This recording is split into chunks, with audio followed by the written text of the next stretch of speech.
മക്കൾക്ക് വേണ്ടി എന്ത് ചെയ്തു കൊടുത്താലും ഒരു സന്തോഷം അവർക്ക് തോന്നുന്നില്ല എന്ന് എപ്പോഴെങ്കിലും തോന്നിയിട്ടുണ്ടോ?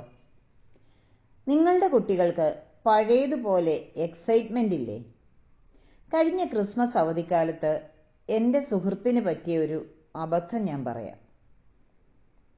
എൻ്റെ സുഹൃത്ത് സ്വന്തം മക്കളെയും അവരുടെ ഫ്രണ്ട്സിനെയും അവരുടെ പേരൻസിനെയും കൂട്ടി കുട്ടികൾ തന്നെ തിരഞ്ഞെടുത്ത സ്ഥലത്തേക്ക് 5 ദിവസത്തെ ഒരു ടൂർ പോയി.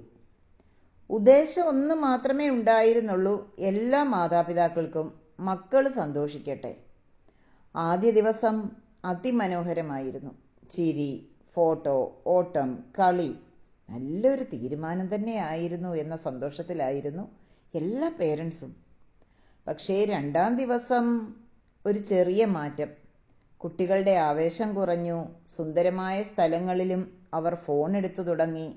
3ാം ദിവസം 2 കുട്ടികൾ ഹോട്ടലിൽ തന്നെ ഇരുന്നു. മൂടില്ലത്രേ. പുറത്തിറങ്ങി കാഴ്ചകൾ കാണാൻ താല്പര്യവുമില്ല.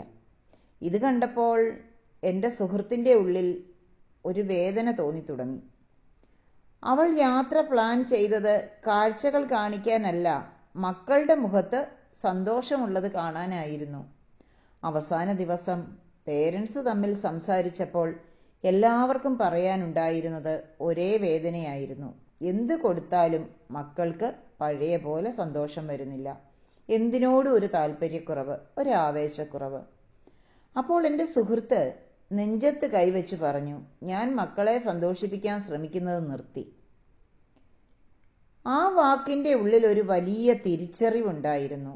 കാരണം സന്തോഷം പുറത്തുനിന്ന് വാങ്ങാൻ പറ്റുന്നതല്ല. പുറത്തുനിന്ന് കൊടുത്താൽ അത് അക്സെപ്റ്റ് ചെയ്യണമെന്നുമില്ല. സന്തോഷം ഉള്ളിൽ നിറച്ചുകൊണ്ട് ജീവിക്കാൻ പഠിക്കണം കുട്ടികളും മാതാപിതാക്കളും എല്ലാവരും. പണ്ട് ആലോചിച്ച് നോക്കിക്കേ, നിങ്ങളുടെ കുട്ടിക്കാലത്ത് എന്തെല്ലാം കാര്യങ്ങൾ ആവേശം കൊള്ളിച്ചിരുന്നു നിങ്ങളെ. പുതിയൊരു പെൻസിൽ കിട്ടിയാൽ, വൈകുന്നേരം ഒരു മുല്ലപ്പൂമാല കെട്ടുന്നത്, അതിൽ പൂക്കൾ വിരിയുമ്പോൾ അതിൻ്റെ മണം ആസ്വദിക്കുന്നത്, മഴയുടെ മണം, ഒരു യാത്രയുടെ മുൻകൂർ സന്തോഷം. ആ ഉള്ളിലെ തിളക്കമല്ലേ അന്ന് നമ്മളെ എക്സൈറ്റഡ് ആക്കിയ കാര്യങ്ങളെല്ലാം. പക്ഷേ ഇന്ന് പല കുട്ടികൾക്കും മുതിർന്നവർക്കും ആ എക്സൈറ്റ്മെൻറ്റ് പോയിൻ്റ് നഷ്ടപ്പെട്ടിരിക്കുന്നു. അപ്പോൾ മനസ്സ് പെട്ടെന്ന് സന്തോഷം കിട്ടുന്ന വഴികളിലേക്ക് പോകും. ഫോൺ സ്ക്രോളിംഗ്, ഗെയിംസ്, മറ്റു ഡിസ്ട്രാക്ഷൻസ്. കുട്ടികളെ മാത്രം കുറ്റപ്പെടുത്താൻ പറ്റില്ല. വലിയവർ ചെയ്യുന്നതും പലപ്പോഴും അതുതന്നെയാണ്. വ്യത്യാസം പേരിലാണെന്നേ ഉള്ളൂ. ഇവിടെ പേരൻസ് ചിന്തിക്കേണ്ടത് വളരെ പ്രധാനപ്പെട്ട ഒന്നാണ്. നിങ്ങളുടെ അഭിപ്രായം കമൻറ്റ് ബോക്സിലേക്ക് രേഖപ്പെടുത്തൂ. കുട്ടികൾക്ക് വേണ്ടത് എല്ലായ്പ്പോഴും വലിയ ഔട്ടിംഗ് അല്ല, അവരെ കേൾക്കുന്ന ഒരാൾ, അവരെ ചേർത്ത് പിടിക്കുന്ന ഒരു ഹൃദയം, അവരെ മനസ്സിലാക്കുന്ന ഒരു ബന്ധം. അതാണ് പലപ്പോഴും അവരുടെ റിയൽ എക്സൈറ്റ്മെൻറ്റ് തിരികെ കൊണ്ടുവരുന്നത്. ഇതെങ്ങനെ കൊടുക്കണമെന്നല്ലേ?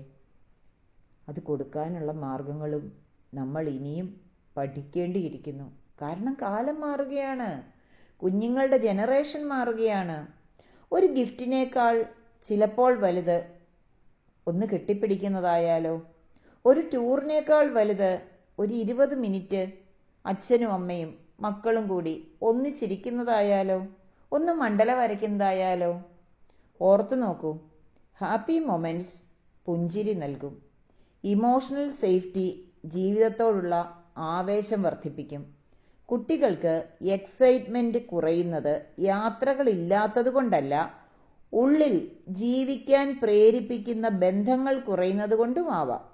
നിങ്ങളുടെ കുട്ടികൾക്ക് എക്സൈറ്റ്മെൻറ്റ് പോയിൻ്റ് ഉണ്ടോ? അതേതാണെന്ന് നിങ്ങൾക്ക് തിരിച്ചറിയാൻ പറ്റുന്നുണ്ടോ? അല്ല, ഞാനൊരു കാര്യം ചോദിക്കട്ടെ. നിങ്ങളെ എക്സൈറ്റഡ് ആക്കിയ ഒരു കാര്യം ഈ ആഴ്ചയിൽ എന്തായിരിക്കും? അതൊന്ന് കമൻറ്റ് ബോക്സിലേക്ക് രേഖപ്പെടുത്തിക്കോളൂ. നമുക്ക് കുഞ്ഞുങ്ങളുടെ ഭാവി വിട്ടുകൊടുക്കാൻ പാടില്ല.